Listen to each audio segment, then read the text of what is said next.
Welcome to another edition of 42 Straight Years In. On my crackhead update, I was up at the 7-Eleven on Ross and Peak, and I was at the gas pump, and I saw this guy walking from the side of the store. He just walked over to this lady. Hispanic lady was pumping gas in her car. She had a purse sitting on top of the car. He walked over and hit her right in the eye. Boom!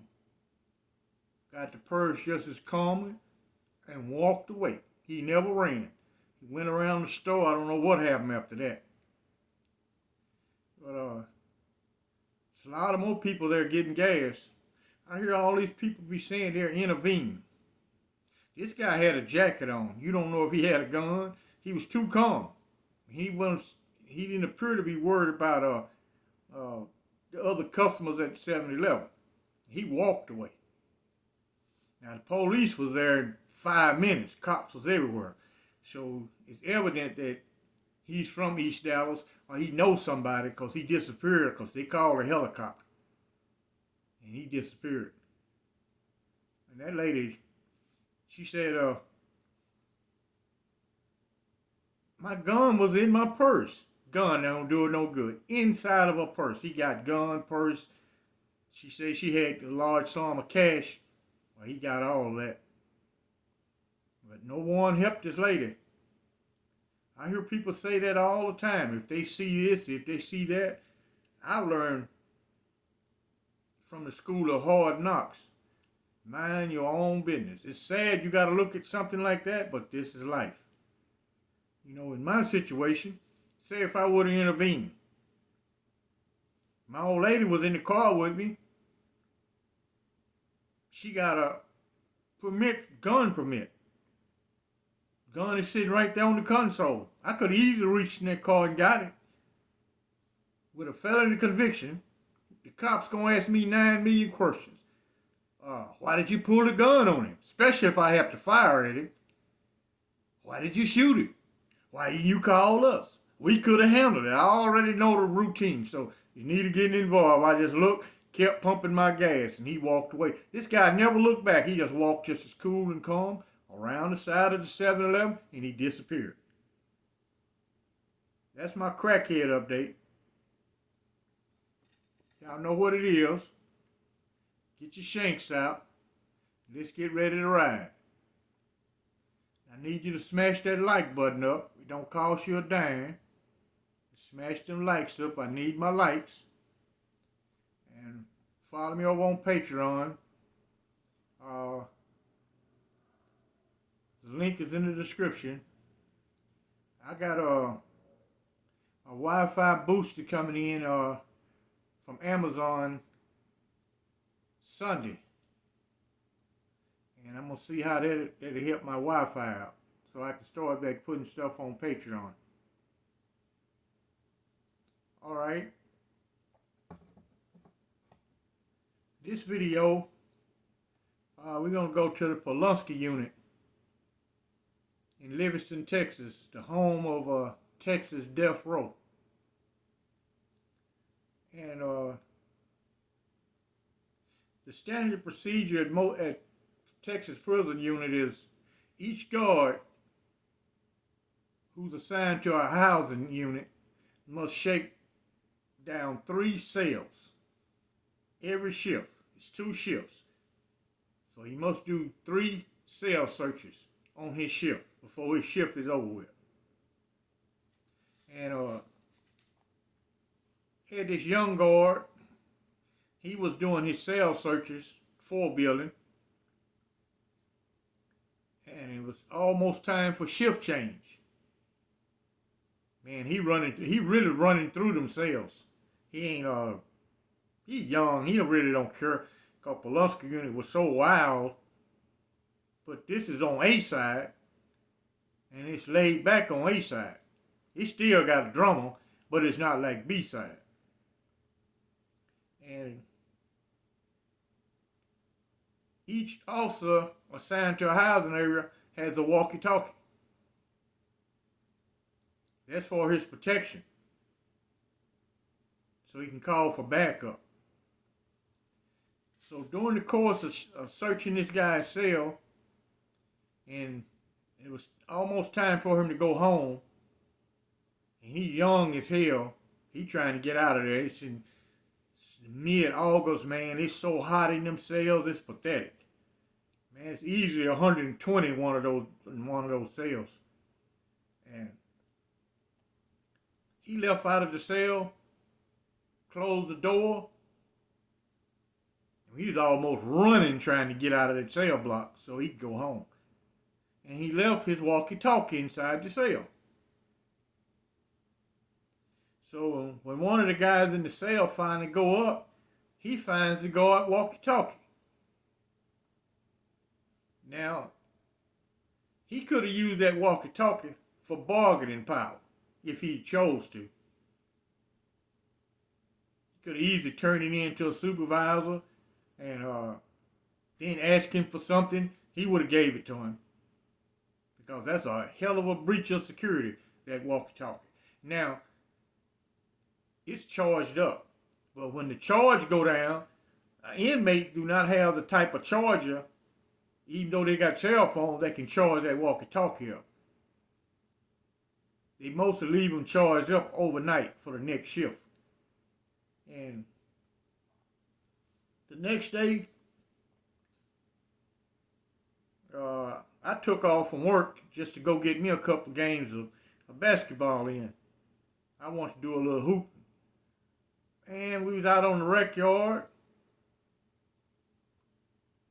And all of a sudden, we hear a walkie-talkie. Well, you will learn what the codes, if you pay attention to the guards, you will learn what the walkie-talkie code calls are. The senior warden, which at that time was Warden Alford, his code is 01. That's Senior Warden Alford. So he had called in a code red. He go out over the PA system. Code red. Officer need assistance on 8 building. Officer down. So they all go to running. Death row officers, gang officers running toward 8 building. They get over the 8 building, it's a false call. About an hour later, we still out there just hooping. They get a call, code blue, 4 building rec yard. Here they all come running to the rec yard where I'm located at. I'm on 4 building. We look up, here come the warden and all these gang officers just running. They got the camera. They got this portable gas gun. It's a motorized tear gas gun. It makes a lot of noise. When inmates hear that noise, you know this machine here finna lay out some gas. Majority of the time, they go ahead and lay it down. Because this thing here sprays some gas. They bringing it out, plugging it up. Inmates, man, it's summer. Everybody's at rec enjoying themselves. You know, everybody will stop doing what they was doing and looking crazy. So, the officers who's running 4 building, the warden run up, he asked him, say, where's the fight at on 4 building? You called for help. He said, we ain't called for no help. There's no fight over here. So right then, they're trying to figure out where is these bogus calls coming from. Now, the guard who lost the walkie-talkie, he never reported that he lost his walkie-talkie. The majority of the time, he'll be terminated for losing that walkie-talkie. Now, it might have been working his advantage if he would have told them, hey, I misplaced my walkie-talkie. And they would have just backtracked where all he's searched and where he's been, his work area, and try to locate it. They isolated it to a Pacific housing area. And they could basically try to figure it out. But he wouldn't do that. He didn't tell them anything of that he had lost his walkie-talkie. So anyway, we stay out. We go back to hooping. The gang officers come out on the rec yard. They got the recorder with them. They film in the rec yard. No fight. Guys went back to hooping and working out. And my team had just lost, so I was over there playing chess with a guy.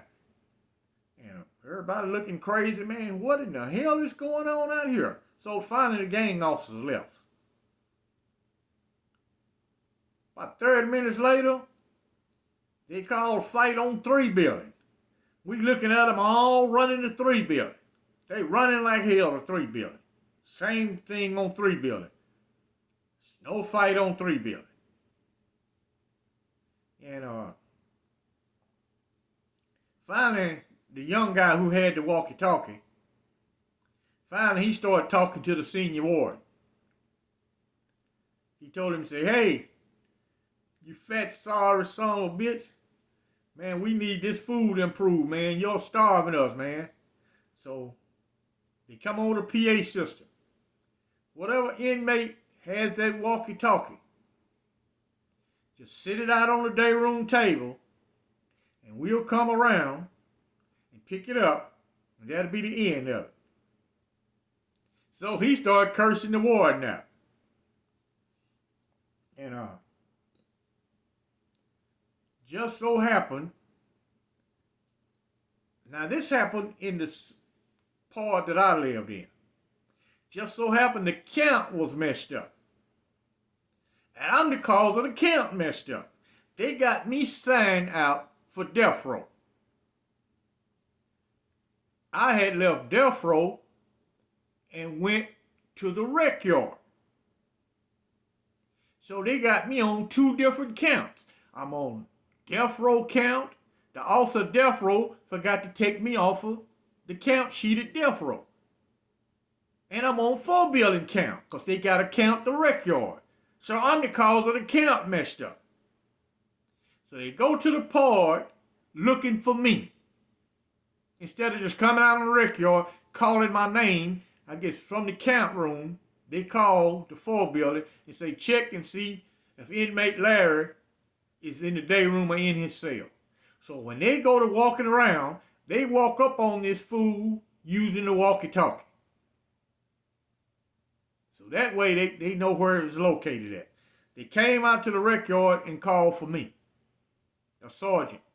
I said, here I am right here. He said, well, you the one we were looking for. So the count cleared. About 10 minutes, the count was clear. So I leave off the rec yard, and I got to go to 1 building to get something out of the property room. And they bringing this guy up to 1 building. Gang officers want to interview him. Man, he asked the warden Alfred, he said, Warden Alfred, before you get mad, he said, call my psychiatrist because he'll know what to do. A lot of guys play that psych role. And if you're on the psych caseload, his word going to carry a lot of weight on what happens to you. He could say, this guy's off his medication, and that's why he reacted, that's why he had an episode. You know what? To me, it was all a little game. You know, but some guys, they want to get those psychotropic drugs where they can sleep. They ain't going to give you nothing to get high on. You know, they're going to do is screw you up. And they took this guy on, 1 building and talked to him. I seen him later on taking him to 11 building to lock him up in pre-hearing detention. But he had the whole prison unit in uproar. He was calling fights or assaults all over the prison, and they had them running all that day. They just running and running, and they couldn't figure it out what's going on. Finally, they snapped that somebody has got a walkie-talkie is calling these code reds and code blues. Code red is an officer need assistant or officer down. Code blue is an inmate disturbance or inmate fight. Now they move a little bit faster on code reds than they do on code blues. When it concerns them, they come hell bent. They come from everywhere. When it concerns the inmate, well, they comes. They eventually show up, but it ain't gonna be as fast as it will if it's concerning an officer.